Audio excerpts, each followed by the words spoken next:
Hi, I'm Jen Bernstein. Over the past few months, we've sat down with candidates for this November's election on The Real Story to help you make an informed decision. We're replaying those interviews here on Fox 61 Plus between now and Election Day. We'll have even more interviews, though, with more candidates here on The Real Story. And you can watch Sunday mornings on air on Fox61.com and on Fox 61 Plus. Right now on The Real Story, we introduced you to her Republican challenger. Now meet the incumbent. Johanna Hayes sits down with me to talk about why she thinks she deserves a third term in a 5th district race that's on the national radar. Plus, with primary night in the rearview mirror, campaigns are setting their sights on the general election. Did we learn anything from August, and what are the matchups to watch in November? I'm sitting down with history and political science professor Michael Ferguson.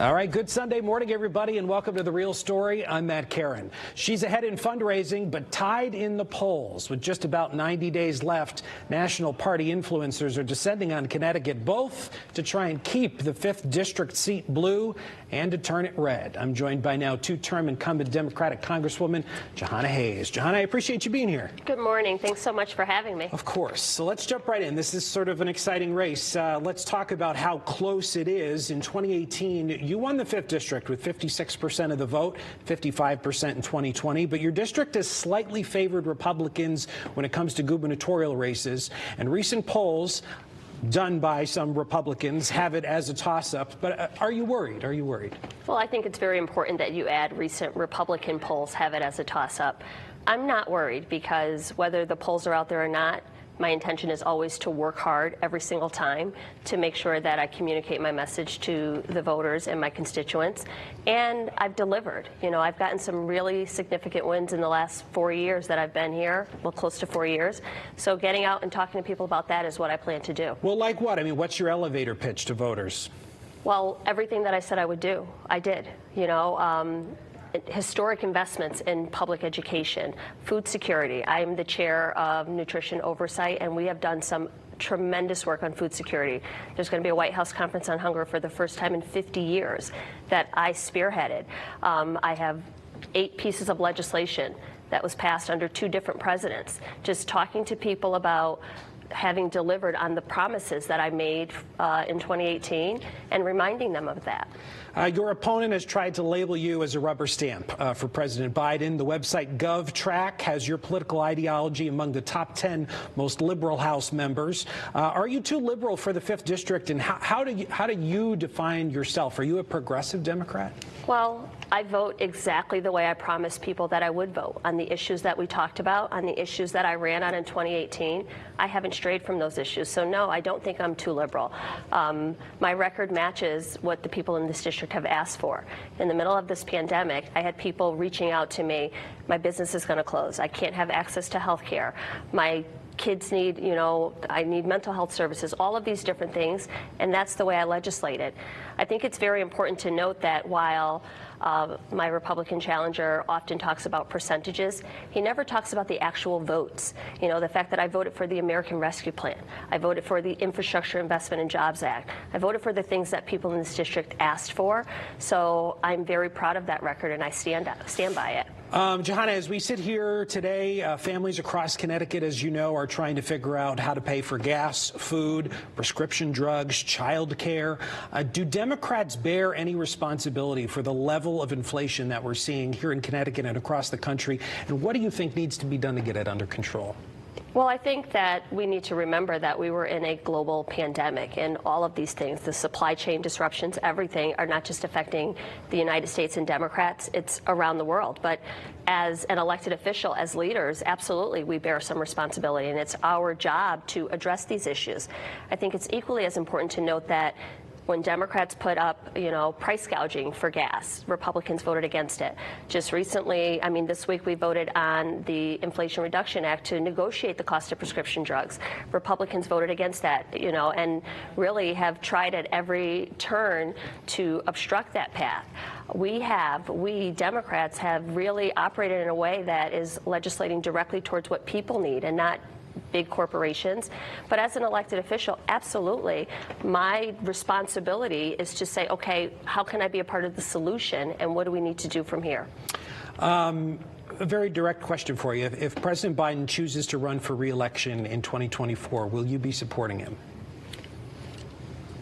I am very supportive of the president's agenda, because this week alone, in the last couple weeks, legislation for veterans, in June, the Bipartisan Gun Safety Act.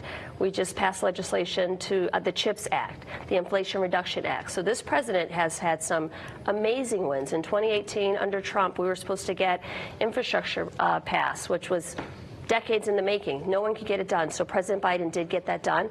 I'm very supportive of his agenda. To your question, I'm going to wait to answer that, because Republicans are still running attack ads against me from 2018 because I waited on the speaker's race before I knew who was running. I'd like to see if former President Trump announces. I'd like to see what's going on so that I have a clearer picture of the landscape. Well, why wouldn't that be an automatic yes? He's a sitting incumbent president. If he chooses to run again, why wouldn't it be an automatic? I support the president. Make no mistake. I support. Would you vote for him? Would I vote for President Biden? Yeah. Yes.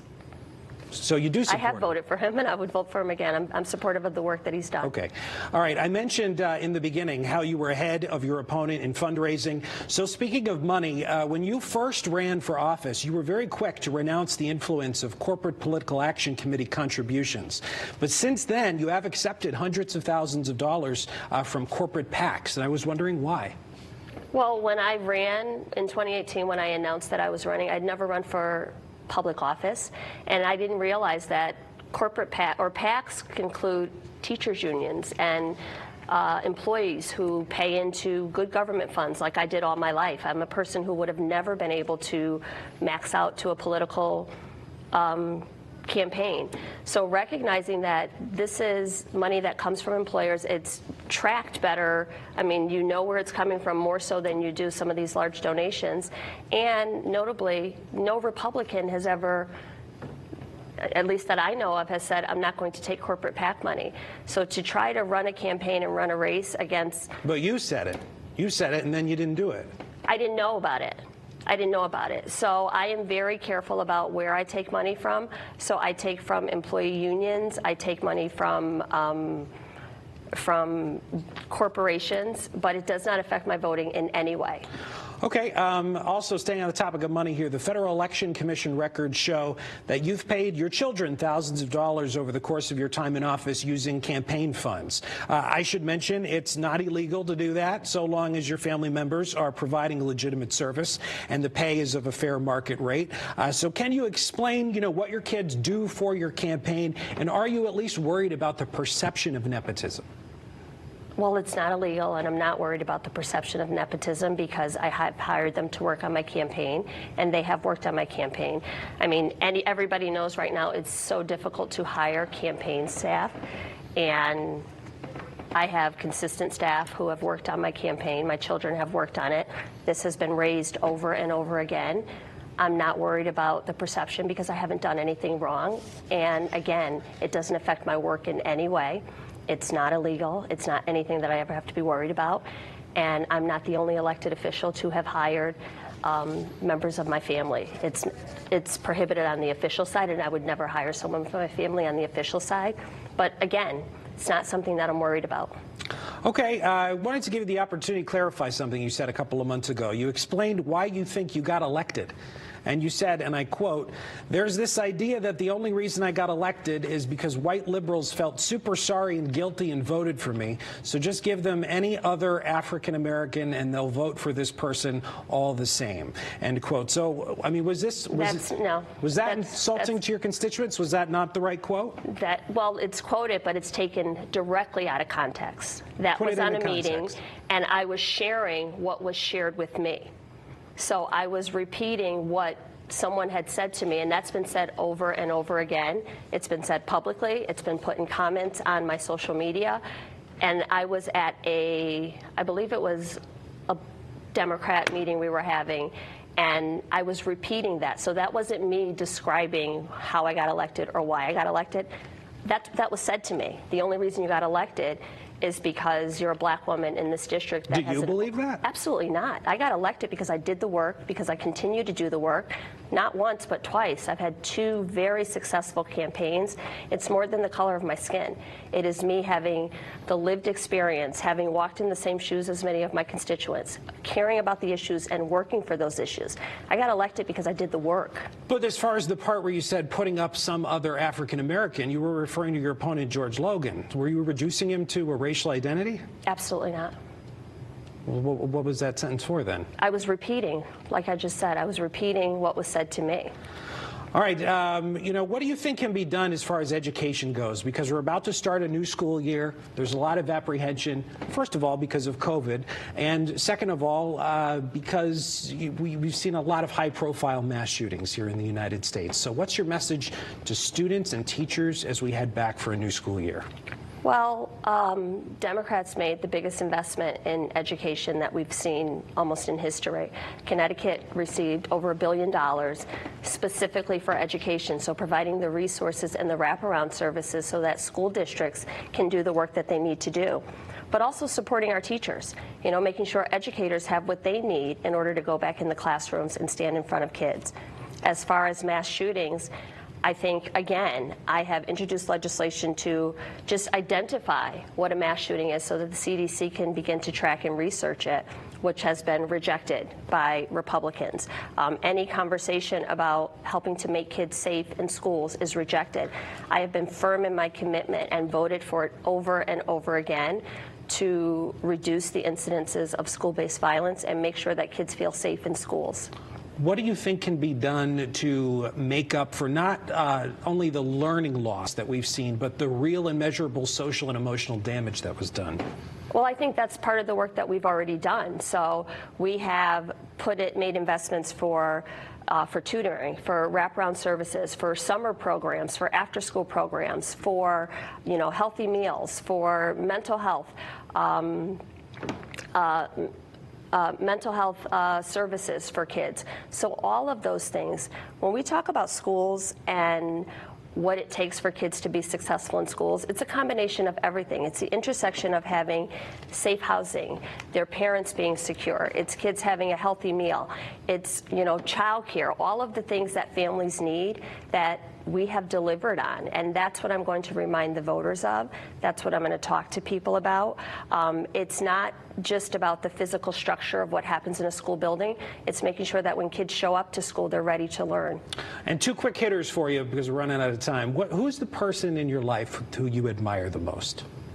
My husband. Why? Because he is so incredibly supportive of me, and he prays for me and keeps me grounded and reminds me that as long as I stay true to myself and have integrity, that he's there for me, and he always has been. And what are you most proud of doing during your time in office, if you only had to pick one? And what is one thing that you wish you could have done differently? Well, I've had 8 pieces of legislation signed into law that I'm very proud of. 3 pieces of veteran legislation.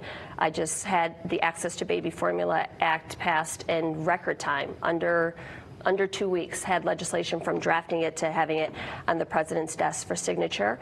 But I think more importantly, I'm most proud of my constituent services.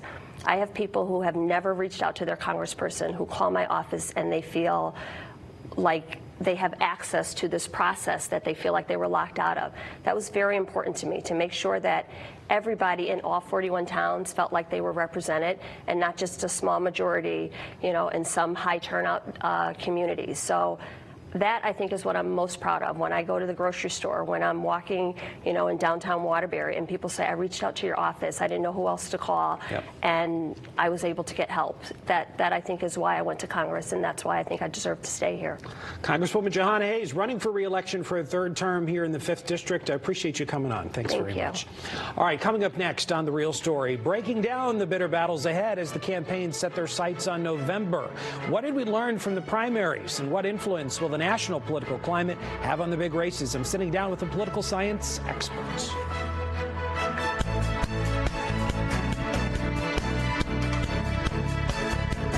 Welcome back to The Real Story. There's a bitter battle brewing in western Connecticut. The race for the 5th District congressional seat, currently held by Democrat Jahana Hayes, hangs in the balance and is up for grabs. Representative Hayes is committed to joining us on a future program, but today we'll talk to her Republican challenger, former state senator George Logan. Thanks so much for being here. Really appreciate it. Thanks, man. It's a pleasure to be here.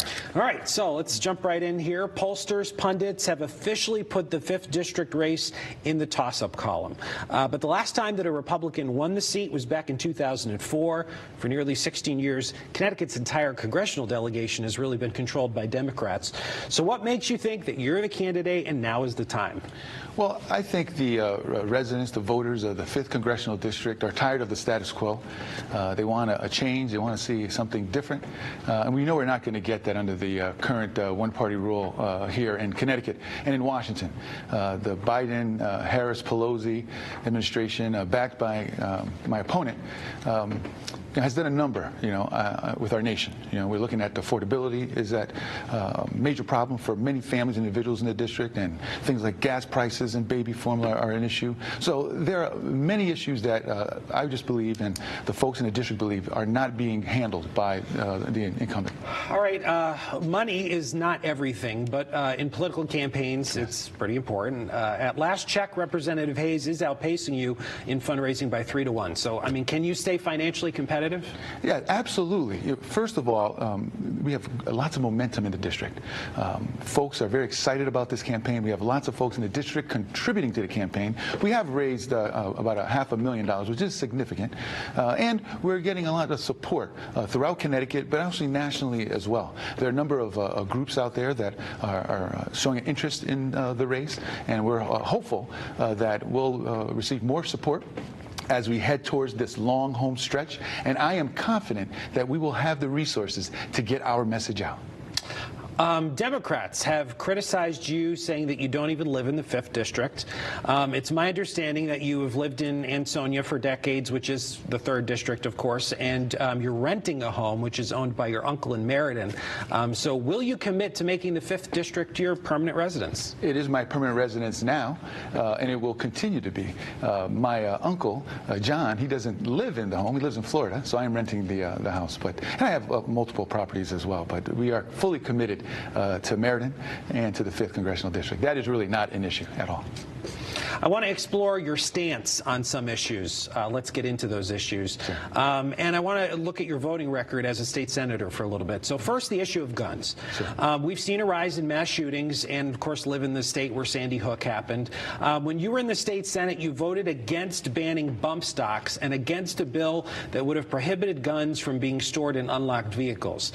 Do you think that we need further regulation on guns, including an assault weapons ban? So Connecticut has some of the strictest gun laws in all of the nation. I always consider myself a reasonable individual. So when you look at gun controls, which I failed to point out, I did vote in favor of the ghost guns bill, right? I believe that firearms should be registered and they should have serial numbers to them. When it comes to bump stocks, I would challenge you to argue, do you know what a bump stock is? Does anyone know what a bump stock is? At the time when I was voting for it, there was no one manufacturing bump stocks. You couldn't buy bump stocks in Connecticut. So it really was an issue for Connecticut residents. And for that reason, I don't like voting for bills and issues just based on the title. And I believe that bump stock bill was a bad bill, and it was just there to agitate, those folks who, take issue with it. Well, I took a look too. I mean, and to your point, you did vote for Ethan's law as well, which is safe storage requirements and Absolutely. other gun manufacturing restrictions. You didn't answer the question though about an assault weapons ban. So in terms of assault weapons ban here in Connecticut, again, we have taken care of that issue. When it comes to the national stage, we've got to look at the bill. We have to see what the the details are. The issue I have is you find in the Connecticut legislature, and you also find at the national level, is that oftentimes a bill will have a spiffy title, but you've got to look at the details. There was a bill that went through the House recently, and it was supposed to be aimed at things like assault weapons, but the way it was written, it would have banned other firearms, like certain handguns and shotguns. So those are the kinds of things we have to look at. But I am all for making our community safer, and we need to make sure that we are smart about the way we manage our gun laws. No, the devil's in the details. So to immigration now, I know you are the son of immigrants, but in the state Senate, you voted against a bill that would have allowed local law enforcement to ignore requests from ICE to round up, to detain, and to deport undocumented immigrants. If you get into Congress, do immigrant families who have been living here for years have to worry about being separated? So I am totally in favor of legal immigration. I am not in favor of illegal immigration. We do have an issue because there's been a number of years under both parties. We have many undocumented persons in this country. I want to go to Washington to fix our immigration problem. I certainly am not interested in rounding up families that are currently living in the United States of America, but I want to secure our borders. I want to fix the border crisis that we have now, that the Biden-Harris administration, along with Congresswoman Hayes, who has not done anything to help the situation, needs to get fixed. We fix our borders. We make sure that those folks that are in our country now certainly don't have to fear that they're going to be thrown out. However, we cannot be a haven, a harbinger of undocumented persons coming to the United States of America. We have to have borders. Borders are important. Does a wall fix it? Well, I would say this. I am for border security. So in some areas, a fence may be appropriate. In other areas, it may be a wall. In other areas, it may be cameras. I want to use technology to help us, to assist us to secure our borders. The issue is we need secure borders and not what we have now. And I know this means a lot to you as the son of an immigrant. So, you know, I've also talked to families here who say the process is broken. I mean, it's taken them more than 10 years just to go through it legally. Right. So what do we need to do to reform the system to make sure that if you want a new life in America, you can have one? Sure. There should be an avenue for folks to gain residency and citizenship here. Right now, I would say it's a bit cumbersome. And I would say the reason for that is because of the broken policies that we have in Washington. And right now, under Democrat rule in Washington, we have not been able to fix it. I want to go down there to bring some sensibility. We need to fix our immigration problem, and we need to make sure that our country is safe and secure. What is your assessment of what happened on January 6th, and how do you define and what do you call those people who breached into the United States Capitol? Yeah, well, so January 6th, I call that a riot, an absolute riot. Anyone who broke the law should be fully held accountable for that. I am not in favor of the current January 6th commission that's led by Nancy Pelosi. I believe Speaker Nancy Pelosi does not have the ability to run a fair, nonpartisan hearing. I would have preferred that the investigation was handled by the Department of Justice. I still believe that once these recommendations are made, and you'll see, lo and behold, they'll come right before election time, it'll go to the Department of Justice, and they will take care of business. Are they domestic terrorists, though? I mean, I'm not talking about the people who are on the lawn, you know, and there were many people who didn't breach into the Capitol, but the people who breached into the Capitol and caused the violence. Are they domestic terrorists? Well, folks have different definitions of domestic terrorists. Well, in this particular case, I consider them rioters, and I consider them anarchists. And I believe the ones who broke the law should be fully prosecuted. That's my take on it. Do you think that the Supreme Court did the right thing by overturning Roe v. Wade? Look, I am running to become a member of Congress, right? I'm not running to be on the Supreme Court. They made their decision, and my job as a congressman will be to act upon the decisions that come down from the Supreme Court. Connecticut, right, overturning Roe v. Wade, for example, does not affect Connecticut, right? We have codified a woman's right to choose in state law. But well, that's true. That is true. But if Congress were to put through a national abortion ban, then that would affect Connecticut, and you're going to sit in Congress. So I think, you know, people would want to know what's your stance on Roe v. Wade. I support a woman's right to choose. I believe it should be safe, legal, and rare. I am adamantly opposed to late-term abortions. Okay. And you know, I believe that the voters of the 5th Congressional District deserve to know why Congresswoman Johanna Hayes, based on what she said this for her own words, she's in favor of late-term abortions. So I am in favor of women's right to choose, and a national ban on abortions is not something that I would support in Washington. I want to represent the people of the 5th Congressional District, and I believe that a woman's right to choose is important. Okay. You've criticized your opponent, Representative Hayes, for being a rubber stamp for the Democratic Party. Can you offer me some specific examples of when you've bucked your party in the spirit of bipartisanship? Sure, no, absolutely. Well, one, when you talk about someone being a rubber stamp or supporting a party, my proof in the pudding is that every single vote that she's taken has been 100% in line with Nancy Pelosi's. When I was in the state legislature, that was not the case. You mentioned a number of gun safety bills. I decided to go the way that I thought was right. There are a whole slew of other bills in the legislature that I stood with what I thought was right for the people of the 5th of the district I was representing at the time. And I will do the same thing in Washington. Well, as well. such as? I mean, what are some examples of you disagreeing with your party for bipartisanship? Well, there was issues on whether it was gun control, whether it's education. I don't have the bill numbers memorized. I was out of the legislature for about 2 years. Of course. Education. When it has to do with issues, social issues, helping folks in the district, there are bills that were specific to the folks in my district, which I always supported. And I'll do the same thing in Washington as well. Your opponent, Representative Hayes, is a former teacher. She sits on the Education Committee. These committee assignments are often a way to build up clout. And if you get into Congress, you know, have you given any thought into what committee assignments you would like to get on? Sure. My area of expertise as an engineer is a problem solver. I've also been focused on more financial issues as well. So I would like to be on committees that are focused on education is important to me as well. I have a history of assisting and volunteering at different organizations. The environment is important to me as well. And so I will look for it. I also want to make sure that my #1 goal is to help to make the 5th Congressional District affordable for residents living in the district. So whether it's finance, the environment, education, and security is also very important for me as well. Have you given any thought, we just have 30 seconds, Yes. but have you given any thought to what you'd like your first piece of legislation to be, something you'd sponsor or introduce on the floor?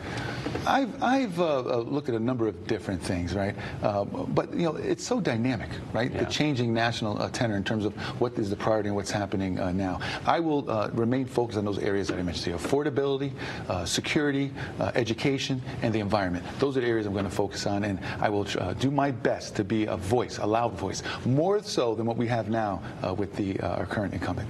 Former State Senator George Logan, a Republican candidate for Congress in the 5th District. I appreciate you coming on. I thought it was a good conversation. Thank you, man. I appreciate it. Much. Thank you for the opportunity.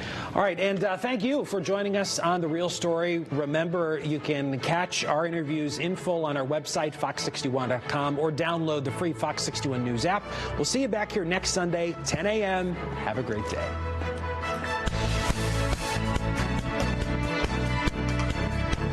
Thanks so much for watching. Remember, you can find more candidate interviews here on Fox 61 Plus.